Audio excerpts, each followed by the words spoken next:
Fáilteteach ag muid léirmheas Star Wars Battlefront 2, Timar mise é an PlayStation a 4 agus seo cad I cheap méró. I rábhílas a cúdeag eisiú an chéiclathe an traseo, agus a rud is mó chuirsteach an faoi ná nachrach lethe éonrach le immert. Bhíon cluthe díortha immert lína amháin rud nach chuir sim agamsa an a buíochas le dia tá sé sin ceartathe líana.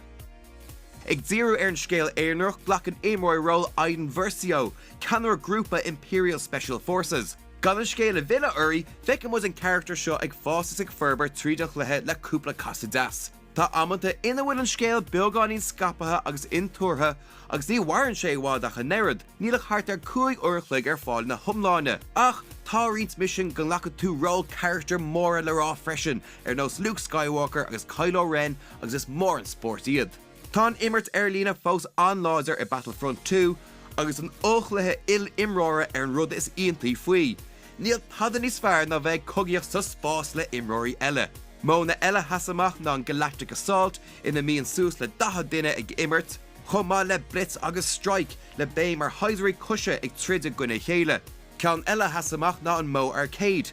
Cé ra méid gimmert a 9 riomhre thug sé deis chun pointí gnóthú le me character a ausú. Mar achhuimer tá feabhas ulmhar take ar an sreas seo, a bhuicha sin don bheachtas éonrach agus riont ahrathe lína. Nílach le furfa agus rudí is mó ghoil orm ná an rabhach lár a bhí andachar le úsáid, scéadaíocht rúnaí beag scapathe agus furchéimnú de character lína.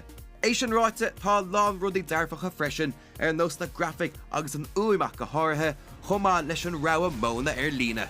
Tá Star Wars Battlefront 2 ar fáil inis. The Empire's time has come.